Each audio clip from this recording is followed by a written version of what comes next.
Good morning students. आज हम chapter 3 मानव जनन ह्यूमन रिप्रोडक्शन इससे रिलेटेड जितने भी एमसीक्यूज बनते हैं जो एग्ज़ाम्स में आते हैं उनको हम समझेंगे, है ना। और 100% इसमें से आपको एग्ज़ाम में क्वेश्चन आएंगे ही आएंगे, हर साल आते हैं, है ना। तो हम स्टार्ट करते हैं। अब यहाँ पर सबसे फर्स्ट है मानव नर। अभी जो हम क्वेश्चंस कर रहे हैं ना वो मेल के हैं। तो हाँ, जैसे हमने ह्यूमन रिप्रोडक्शन कहा है तो मेल फीमेल दोनों के बारे में इसमें इससे रिलेटेड क्वेश्चंस आएंगे, है ना, उनके रिप्रोडक्टिव आर्गन से रिलेटेड। तो यहाँ पर हम पहला फर्स्ट क्वेश्चन जो ले रहे हैं वो किसका है, वो मेल का है। तो जो मेल होता है, हाँ, नर होता है, उसका जो शुक्रिय द्रव्य होता है उसमें सबसे ज़्यादा क्या होता है। तो पहले तो मैं आपको ये बता दूं कि शुक्रिय द्रव्य क्या होता है, सेमिनल फ्लूइड क्या होता है।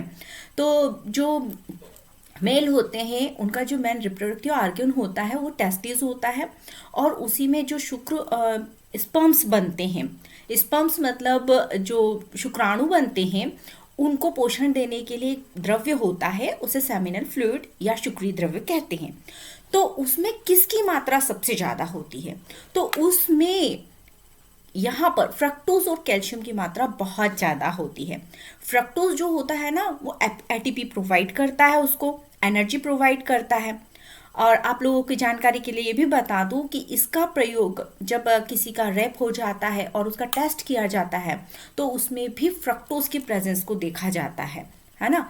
तो ये हो गया हमारा ऑब्जेक्टिव कंप्लीट। इसके बाद नेक्स्ट क्वेश्चन है, और ये वाला जो क्वेश्चन है ये कई बार एग्जाम्स में पूछा गया है कि सर्टोली कोशिकाएं कहाँ पाई जाती हैं तथा वो क्या काम करती हैं।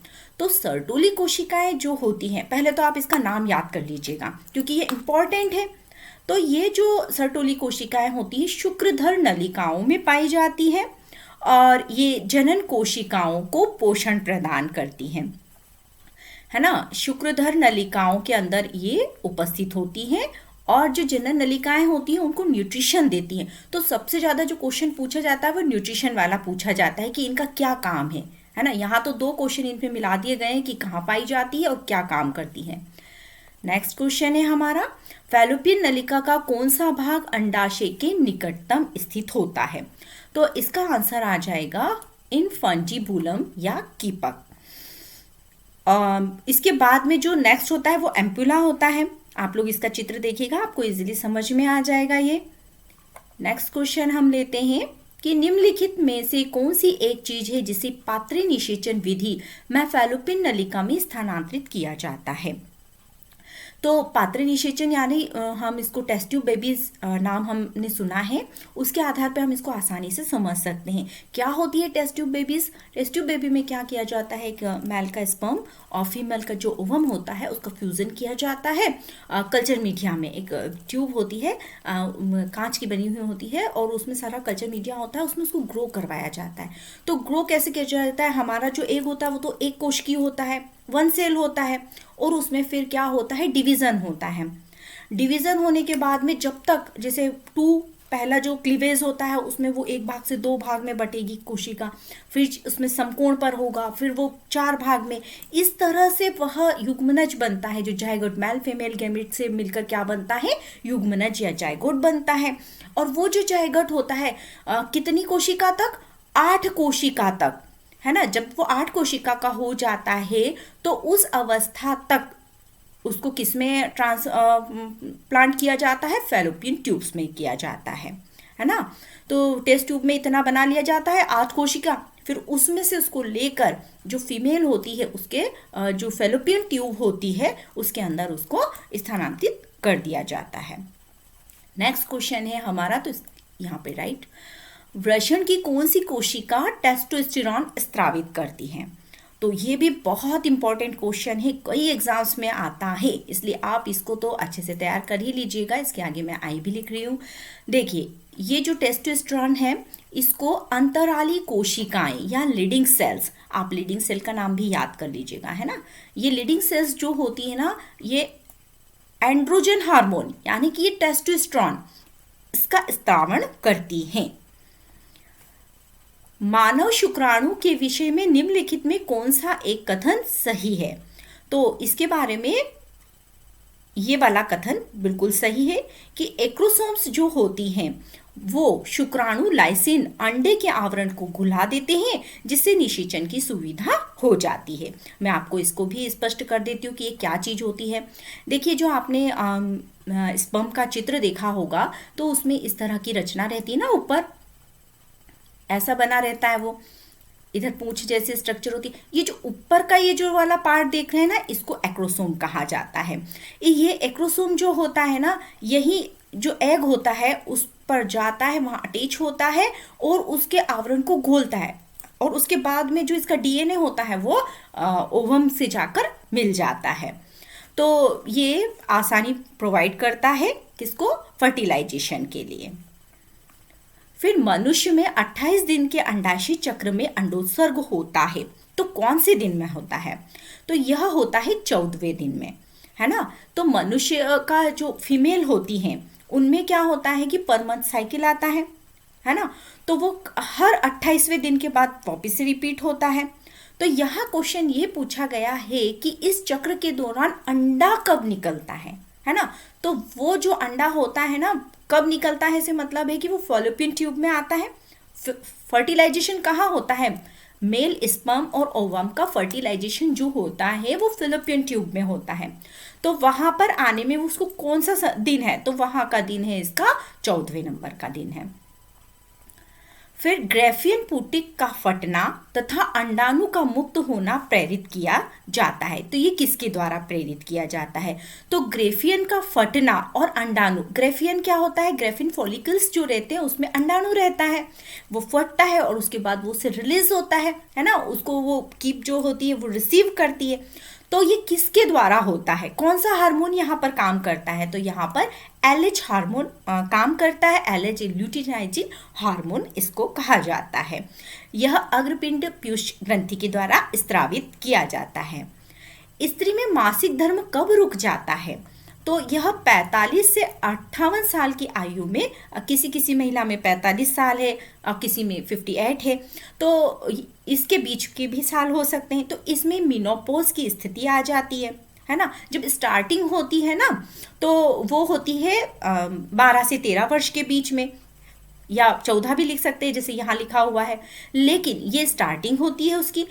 और इसका अंत कब होता है, तो अंत जो होता है जिसे मेनोपॉज कहा जाता है वह 45 से 58 साल की एज में होता है। नर प्रजनन तंत्र में शुक्राणु का सांद्रण कहाँ होता है, जो शुक्राणु होते वो कहाँ जाके मिलते हैं, तो यहाँ पर आएगा एपिडिडाइमिस में। ये अलग अलग भाग होते हैं, इसका डिटेल भी मैं आपको बता देती हूँ कि जो नर जनन तंत्र होते हैं उसमें एक जोड़ी, आप लोग इसको नोट कर लीजिएगा क्योंकि इससे रिलेटेड क्वेश्चंस कई आते हैं। देखिए यहाँ पर ये जो 18वां नंबर का क्वेश्चन चल रहा है ना, ये क्वेश्चन भी इसी तरह का क्वेश्चन है, कई क्वेश्चन इसी से रिलेटेड आएंगे। तो आप, मैं जो आपको बोल रही हूँ उसको आप नोट कर लीजिए कि जो मेल रिप्रोडक्टिव सिस्टम जो होता है, अंग जो होते हैं उसमें ऑर्गन्स, वो उनके नाम, इसमें एक जोड़ी, मतलब सब दो दो होते हैं, तो यहाँ मैं एक जोड़ी करूंगी। एक जोड़ी वृषण और वृषण कोश होते हैं। दूसरे नंबर पे आप लिखेंगे एक जोड़ी अधिवृषण होते हैं।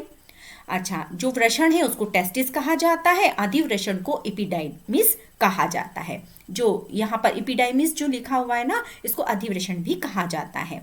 इसके बाद में एक जोड़ी शुक्र वाहिनिकाएं होती हैं जिसे वासा डिफरेंशिया कहा जाता है। इसके बाद में एक जोड़ी शुक्राशय यानी कि सेमिनल वेसिकल्स होती हैं। फिर मूत्रमार्ग जिसे यूरेथ्रा कहा जाता है, और इसके साथ साथ में इसमें प्रोस्टेट ग्लैंड्स भी होती है और काउपर्स ग्रंथियां भी प्रेजेंट होती है। और लास्ट में ये किस में खुलती हैं, सब शिशिन, है ना, या लास्ट में इसका नाम पेनिस। तो ये मेल रिप्रोडक्टिव ऑर्गन के भाग हैं। अब आपको कोई प्रॉब्लम नहीं आएगी, इसको इजीली आप समझ लेंगे। तो यहाँ पर क्वेश्चन है एपिडाइमिस में शुक्राणु का सांद्रण होता है। किसके प्रभाव से शुक्र जनन का कंट्रोल होता है, तो FSH। FSH जो हार्मोन होता है, फॉलिकल स्टिमुलेटिंग हार्मोन, है ना।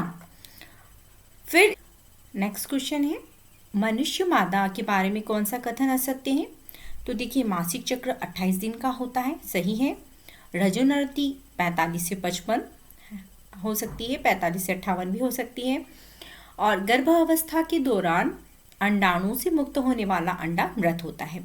तो ये असत्य कथन है, क्योंकि मासिक चक्र भी 4 दिन का होता है। तो इसका आंसर ये वाला आ जाएगा। यदि चूहे के दोनों अंडाशय निकाल दिए जाएं, है ना, फीमेल चूहे की बात है यहाँ, उसके अंडाशय निकाल दिए जाएं तो रक्त में कौन से हार्मोन का स्तर घट जाएगा? तो यहाँ इसका आंसर आएगा एस्ट्रोजन। एस्ट्रोजन हार्मोन्स जो होते हैं वह अंडाशय के को प्रोटेक्ट करने के लिए हार्मोन होता है।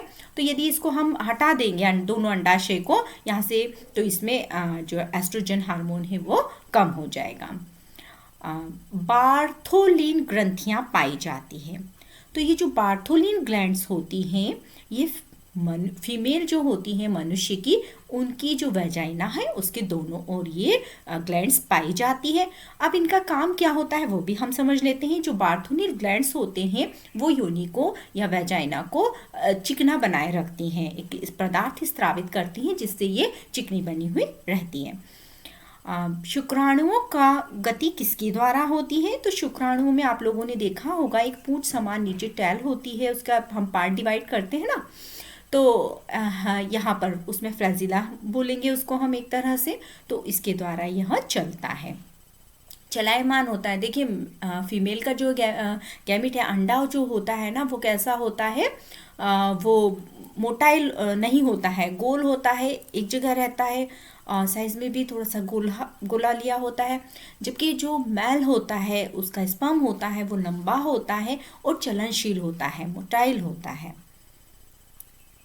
मासिक चक्र के दौरान महिलाओं में सर्ग या ओव्यूलेशन सामान्यतः होता है। तो किस तरह से होता है?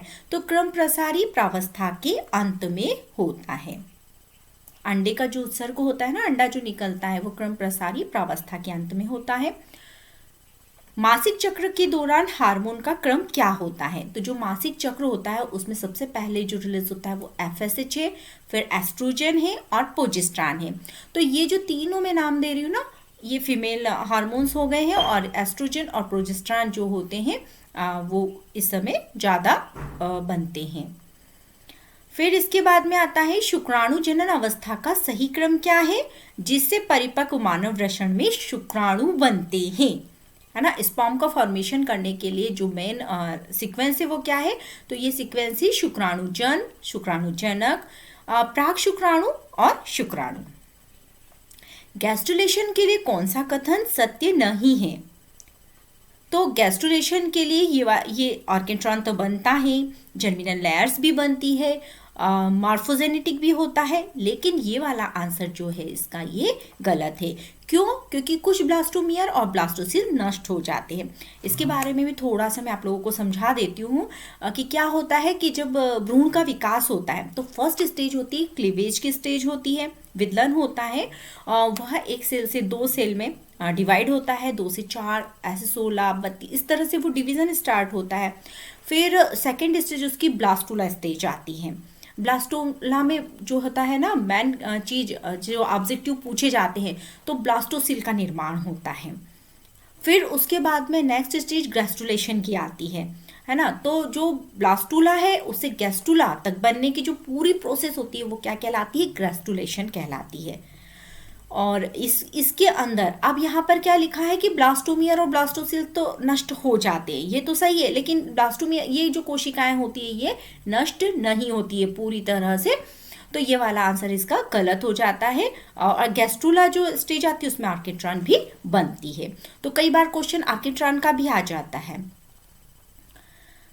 शुक्राणुओं का पूर्ण परिपक्वन कहाँ पर होता है? तो ये एपिडाइमिस होता है, एपिडीडाइमिस, इसमें इसका परिपक्वन हुए होता है। और इससे पहले भी हमने क्या ऑब्जेक्टिव इसका देख रखा है।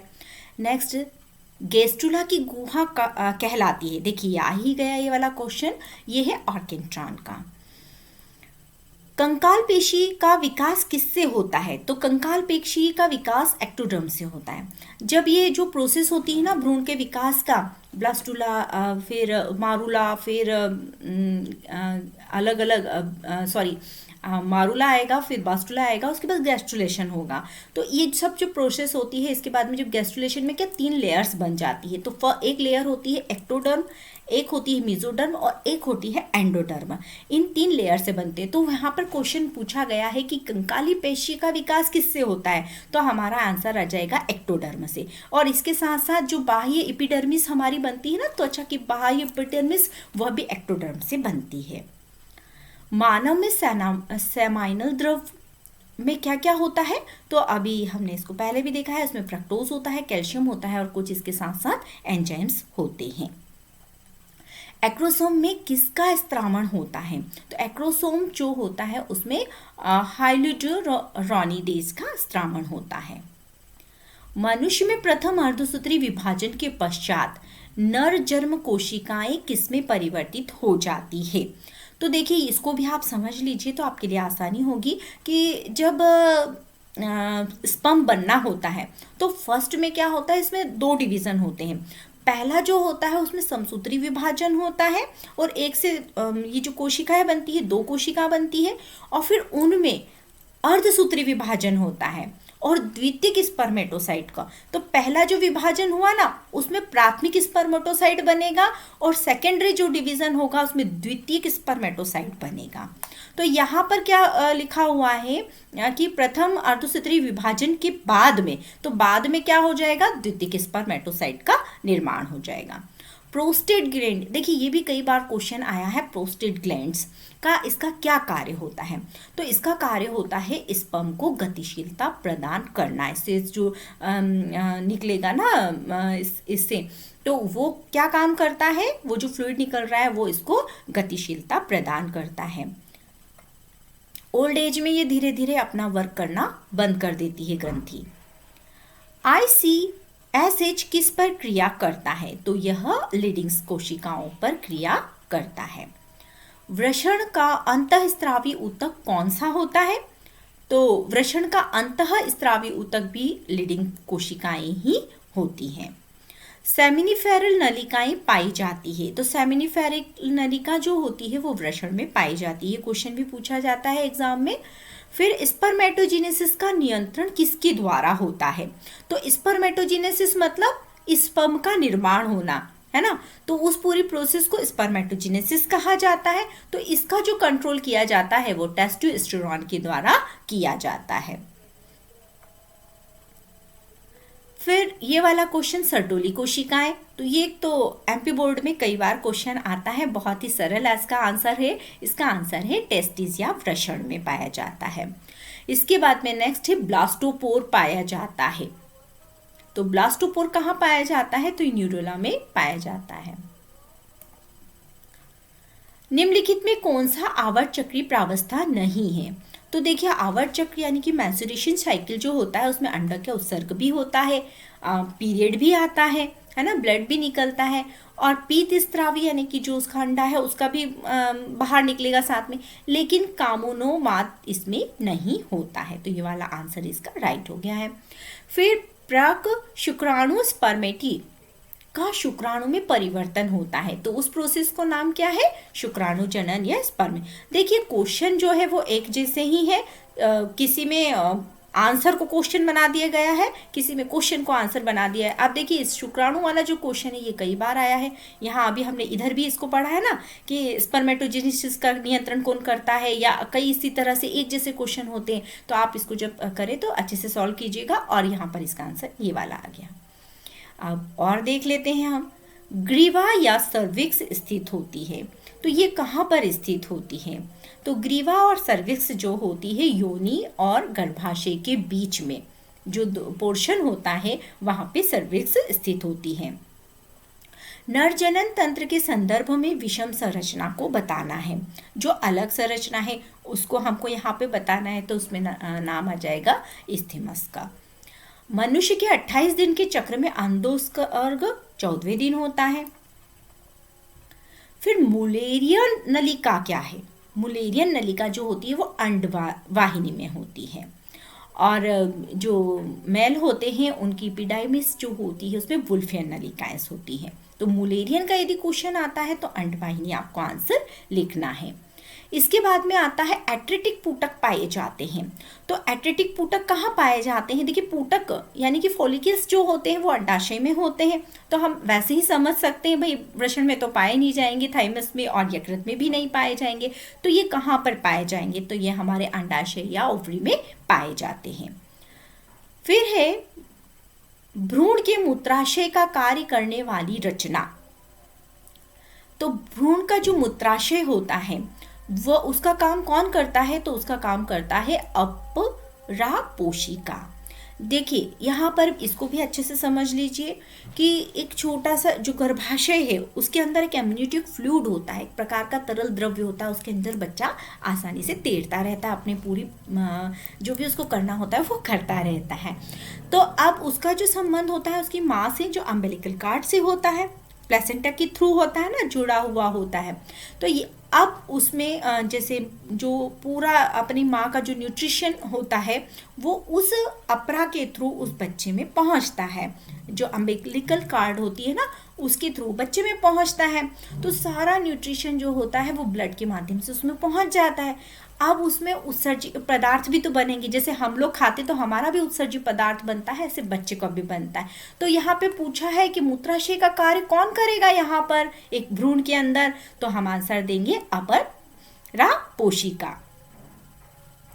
फिर कितने द्वितीयक शुक्र कोशिकाओं से 200 शुक्राणु बनेंगे, है ना? तो 200 शुक्राणु यदि आपको बनाना है तो कितने होंगे? तो यहाँ पर 100। देखिए फर्स्ट में तो क्या होगा, इनका प्राथमिक होता है, अभी थोड़ी देर पहले बताया आप लोगों को, और फिर सेकंड होगा तो उसमें जस्ट डबल हो जाएंगे, उसमें मियोसिस होगा तो उसकी संख्या 200 हो जाएगी। अब यहाँ अगला क्वेश्चन आ गया है कि 100 प्राथमिक अंडक कोशिकाओं से बनने वाले अंडों की संख्या। तो यहाँ पर आंसर आएगा 100, है ना, यहाँ पर डबल नहीं हो रहा है। नेक्स्ट है निषेचन को प्रदर्शित किया जाता है। तो निषेचन को n और इस एरो को लगाकर 2n से प्रदर्शित किया जाता है। मनुष्य में भ्रूणीय झिल्लियों की संख्या कितनी होती है? तो इसका आंसर आ जाएगा 4, है ना। तो ये देखिए उल्ब और जरायु इनके नाम है, मैं इनके नाम इंग्लिश में भी आपको बता देती हूँ। योक मेम्ब्रेन, फिर एमनियोनिक मेम्ब्रेन, फिर एलेंटाइन मेम्ब्रेन और कोरियन। तो आपको ये 4 नाम याद रखना है, हो सकता है कभी एग्जाम में पूछ लिए जाए नामों को। तो भ्रूणीय झिल्लियों की संख्या यहाँ 4 है और इन चारों के नाम भी आपने नोट कर लिए होंगे। अब नेक्स्ट है अतिरिक्त संरचना जो भ्रूण को पोषण प्रदान करती है। तो उसका आंसर आ जाएगा यहाँ पर अपरा यानी प्लासेंटा। अभी आपको बताया ना, प्लासेंटा जो होती है वो न्यूट्रिशन प्रोवाइड करती है एक छोटे से भ्रूण को। अच्छा, भ्रूण किस अवस्था तक कहते हैं? अगर हम विज्ञान की भाषा में देखें तो 10 सप्ताह तक का जो बच्चा होता है वो भ्रूण की श्रेणी में आता है। उसके बाद में भ्रूण में डेवलपमेंट होता है, उसे जो बच्चा बन जाता है ना, शिशु बन जाता है, तो उसे इन्फेंट कहा जाता है, 1 साल तक के बच्चे को। अब अगला क्वेश्चन है भ्रूण की किस परत से यकृत तथा अग्नाशय विकसित होते हैं? 3 लेयर्स बताई थी, एक्टो, एंडो और मीजो। तो अब इनमें से हमको बताना है कि भ्रूण की यकृत और अग्नाशय जो हैं वो किससे बनते हैं? तो यह अंतःचर्म यानी कि एंडोडर्म से बनते हैं। यकृत और अग्नाशय एंडोडर्म से बन रहे हैं। अभी हमने देखा था कंकाल और जो बाह्य त्वचा होती है वो किससे बन रही थी? एक्टो से, लेकिन ये दोनों एंडो से बन रहे हैं। फिर है नेक्स्ट स्तनियों में आध अपरा कहलाता है। तो इसका आंसर आ जाएगा एपिथेलियोकोरियल। एपिथेलियोकोरियल नाम थोड़ा सा टफ है, आप याद करेंगे तो आपको हो जाएगा। ये प्रिमिटिव टाइप का जो अपरा होता है, प्लेसेंटा होता है, जो आदि स्तनियों में पाया जाता था, उसका यह नाम है। फिर है स्तनियों में नाभिका रज्जु या अम्बिलिकल कॉर्ड पाई जाती है। तो इसका आंसर हो जाएगा ये वाला अपर पोशिका, शिरा एवं धमनी। अब ये भी आपको अच्छे से समझा देती हूँ कि इसमें क्या होता है, शिरा और धमनी का काम क्या है। तो जो धमनी होती है ना, माँ से जुड़ी हुई ना, अम्बिलिकल कार्ड प्लेसेंटा के थ्रू बेबी से जो जुड़ी हुई होती है, बाद में जब बच्चे का जन्म होता है ना तो इसको काट कर अलग कर दिया जाता है, उसको निकाल दिया जाता है बाहर। लेकिन इसमें धमनी और शिरा जो जुड़ी, तो धमनी जो होती है ना वो पोषक जो न्यूट्रिशंस होते हैं उनको बच्चे तक पहुंचाती है। और जितना भी वेस्ट मटेरियल निकलता है ना, जैसे हमारा जो खून होता है उसमें भी क्या होता है, धमनी और शिरा में बहता है ना हमारा ब्लड, तो धमनी में शुद्ध रक्त होता है और शिरा में कैसा होता है, अशुद्ध, जिसमें CO2 होता है। तो ऐसा ही जिसके वेस्ट मटीरियल्स जो होते हैं, अपर पोषी का नाम लिया ना, तो शिरा के द्वारा बॉडी से बाहर कर दिए जाते हैं। उल्ब घेरती है, ये एक भ्रूण की झिल्ली होती है। तो ये किसको घेरती है, तो यह भ्रूण को घेरती है। फिर फर्टिलाइजिन नामक रसायन पदार्थ का उत्पादन होता है। तो फर्टिलाइजेशन जो होता है वह किसके द्वारा रासायनिक पदार्थ का उत्पादन होता है, इसका आंसर आ जाएगा ए, परिपक्व अंडाणु के द्वारा। रजोधर्म होता है एकाएक, क्या हो जाता है रजोधर्म में, एस्ट्रोजन और प्रोजेस्टेरॉन हार्मोन्स की कमी हो जाती है। जो थोड़ी एज वाली जो महिलाएं हो जाती है, 45 से 50 साल के ऊपर की जो महिलाएं होती हैं, उनमें एस्ट्रोजन और प्रोजेस्टेरॉन हार्मोन की कमी हो जाती है। इसी वजह तो फिर पीरियड भी नहीं आते हैं उनके, है ना, मेनोपॉज भी इसको कहा जाता है रजोधर्म को। यहाँ पर ये दोनों हार्मोन्स की कमी हो जाती है।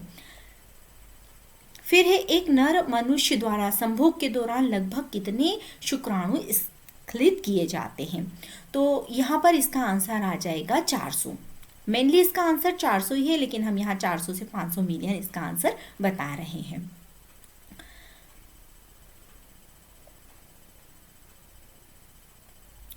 अगला क्वेश्चन है, आवर्त चक्रीय रज्जुधर्म की बात आती है तो क्या आती है, इसका आंसर क्या आ जाएगा इसमें, पुटिक अवस्था, ये अवस्था आ जाती है। फिर इसके बाद में नेक्स्ट हमारा क्वेश्चन है, महिलाओं में गर्भावस्था के दौरान कौन से हार्मोन उत्पन्न होते हैं। तो गर्भावस्था के दौरान तो देखिए सारे ही हार्मोन स्रावित होंगे। यहाँ पर ह्यूमन कैरियोनिक गोनाडोट्रोपिन भी होगा, ह्यूमन प्लेसेंटल लैक्टोजन भी होगा, और उसके बाद में रिलैक्सिन भी होगा। तो रिलैक्सिन का क्या काम होता है, जो गर्भाशय जब बच्चे का जन्म होता है ना, तो उसको चौड़ा करने का, जो जहाँ से बेबी का जन्म होता है उस स्थान को चौड़ा करने का काम ये करते हैं। तो इसका आंसर आ गया सभी।